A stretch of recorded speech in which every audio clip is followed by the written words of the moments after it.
Happy Independence Day, happy 4th of July. We here in Canada just celebrated our 1st of July, which is technically our Independence Day, our Canada Day as we call it. And yeah, so why not better than to watch the movie Independence Day on 4K Blu-ray? Is it worth the upgrade? Let's talk about it.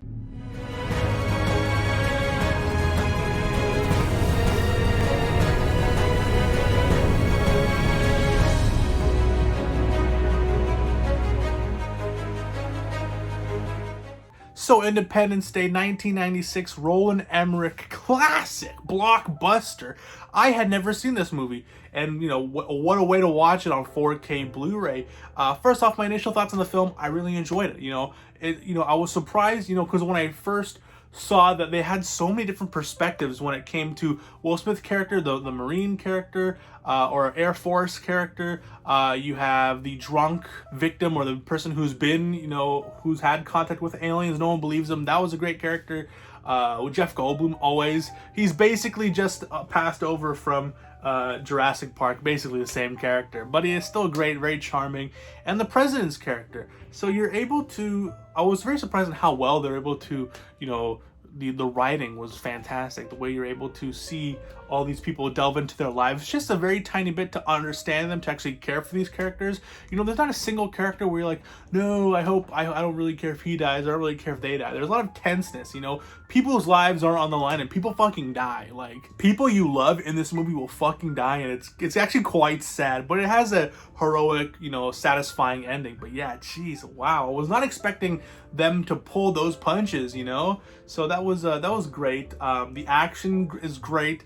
State-of-the-art cinema special effects. Being that this is 1996, mid-90s computer-generated imagery, but they're able to mix in CGI, matte paintings, as well as compositing like effects and like miniatures. This is a fantastic, just blockbuster. It is great.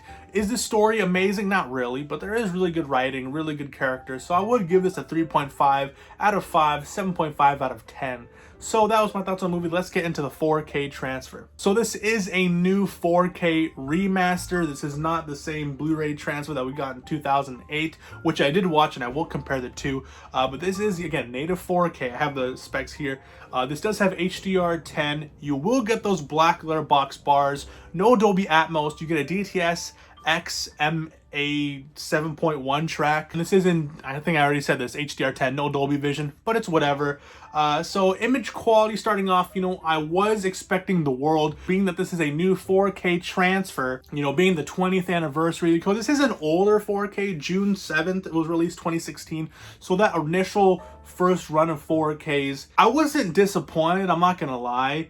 But when I'm seeing these like really high reviews, I'm kind of stumped onto why. This is an appreciable upgrade from the 4K, from the standard Blu-ray, this 4K Blu-ray. Things like, mid shots, close-ups look great. You are gonna still see some detail. And I'm glad to find out that there was no digital noise reduction, unlike Terminator 2 and other movies in that same kind of early 90s. Like, I'm pretty sure maybe Jurassic Park has DNR. But I actually do enjoy this 4K presentation better than Jurassic Park, because Jurassic Park honestly was extremely disappointing to me. All of the CG elements look very dated, and it doesn't look as good. I gave that a 6 out of 10. This is more of a 7 out of 10, because there are some points where it is sharp and it does look nice. But overall, this movie is not the sharpest film, when it comes to film to 4K especially. I was expecting the world from this, and I was disappointed, but there is detail. You can still see, like, what I was really amazed is when they had that sergeant and he's wearing the that camo shirt, and you can see like it's all camo, but there's like certain ridges and lines across like his thing, and you can see that, and they're very tiny, so there is increased sharpness when it comes to lines, ridges, facial details, background settings, because there's a lot of different compositing when it comes to the image. To have like one scene, there's like 4 scenes over top of it. But surprisingly, the depth isn't there. I'm not gonna lie to you, because this is again an older film, mid 90s, with CGI, with miniatures, with compositing. So individually, I think it would have been a great looking transfer. But the fact that they composite so much stuff on top of each other, it kind of ruins the image a bit. I mean, I'm not gonna lie. When I was I was so hyped for that initial scene when the aliens attack, when the alien ship just demolishes that White House. Dude, like DVD quality, I'm not even gonna lie, like it was quite bad. It was quite soft. And the Empire State Building was a bit better, but again, it was filmed in slow-mo to have, and like sideways, because this was real fire. So I was super excited for that, because there's real fire and there's also CG fire. The CG elements and the real like elements and the miniature elements, it's very discernible. You can obviously tell which parts are which. So this isn't gonna look amazing. You're not gonna get blown away. But again, this is definitely still an upgrade from the 4K Blu-ray, and it is the best you're ever going to be able to see Independence Day. So if you are an Independence Day fan, yeah, I recommend it. But like, if you don't really care for the movie, I'll get into it later. But yeah, image quality, 4K quality, good mid shots, good close-ups, details in the face. Again, hair looks really nice. You're able to see flyaways and all those kind of things, pimples. What I like in that first scene when he wakes up his boss. And he, like me, how I'm not fully clean shaven on the cheeks here, you can see like the little pricks and little stubble over there. That looked really nice. But again, overall, it's not going to be the sharpest 4K you're ever going to watch. It's far from it, in fact. 4K image, I would give a 6.7, honestly, 6.87. It's not the best. There is some highlights. Things that I was expecting to be demo quality were not, and things I wasn't expecting, like the scenes, that first scene looks really good.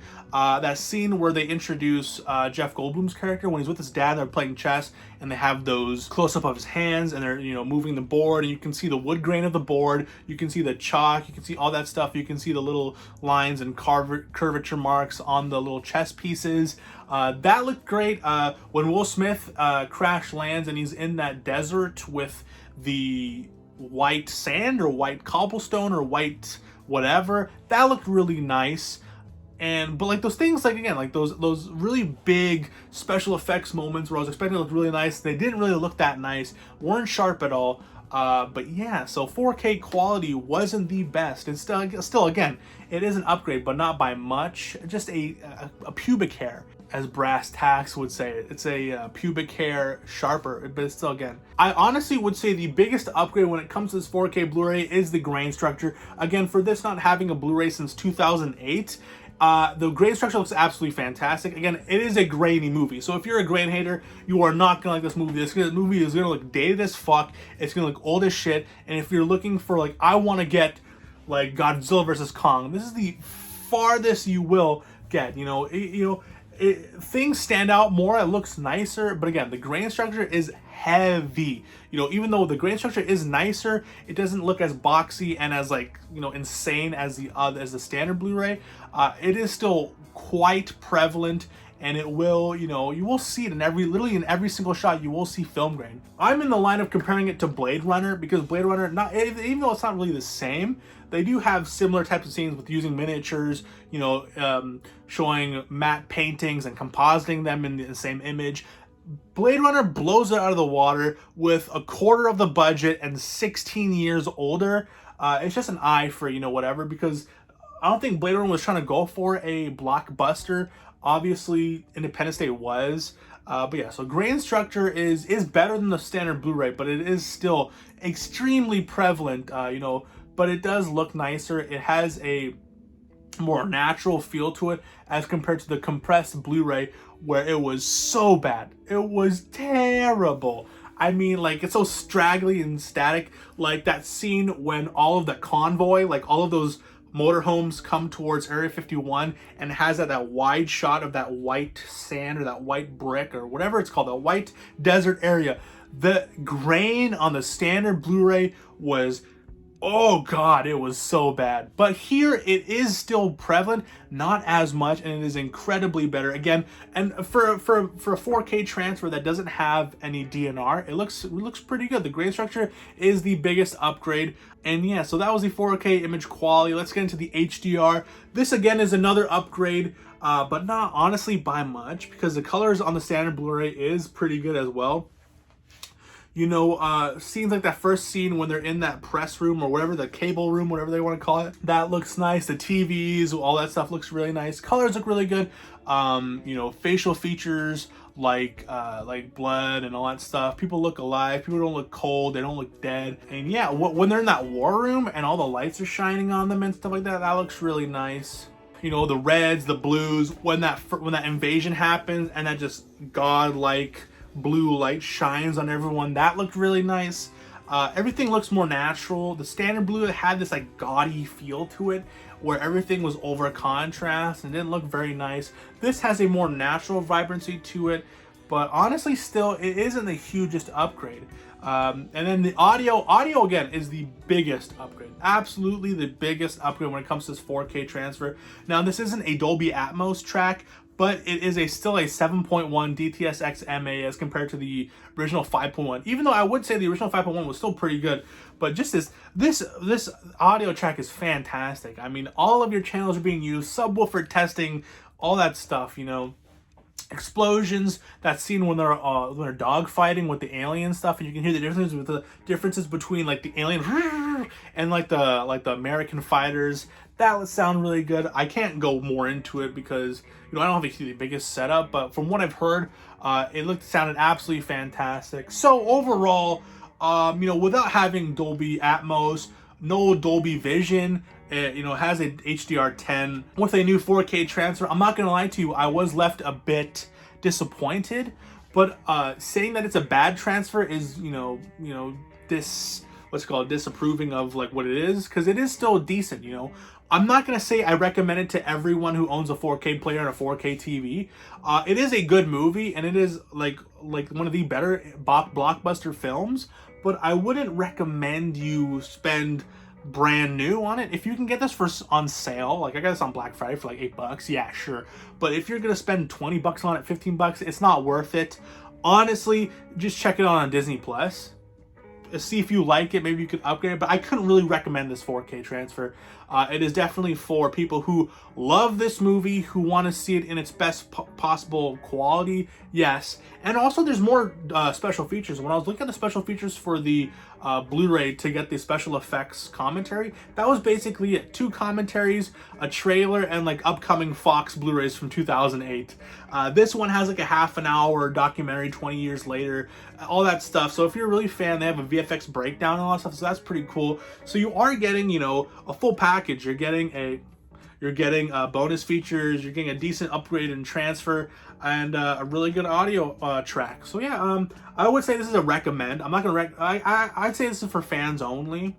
This is in the same vein of like 12 Monkeys. Again, this is better than Jurassic Park. So if I had to give this a rating, dude, fuck, I don't know. Like, image quality is like a 6.5, HDR is like a 7. Audio is almost like a 8.5. So I'm gonna say like it's 7.5. It's not a go out now and get it. If you can find it very discounted, yeah, it's a good movie. I mean, it's a pretty good movie. If you're watching it with your bros or with a couple beers on Independence Day, it's fine. It's nice. You know, I got really bad flashbacks for Die Hard. Even though I love that movie, the 4K transfer it didn't amaze me because there's just so much potential that I felt like it just got lost. You know, those scenes where they literally built a 10-foot, like a 15-foot Empire State Building to blow up. I was expecting that to look amazing, and then when I see it look like DVD quality, I was really bummed out. But yeah, so that was my opinions on Independence Day. It seems like a lot of people really love this 4K transfer and love this movie. I'm just the outlier, I guess. I don't know. I'm watching this on my 2021 4K OLED C1, the LG model, the 65-inch model. And yeah, so that was basically it. Thank you so much for watching the video. This has been my review for Independence Day for fans only. So yeah, let me know down below. Do you guys have Independence Day on 4K? Should I check out Independence Day Resurgence? I didn't even know that was a thing. Is Will Smith even in the movie? I have no idea.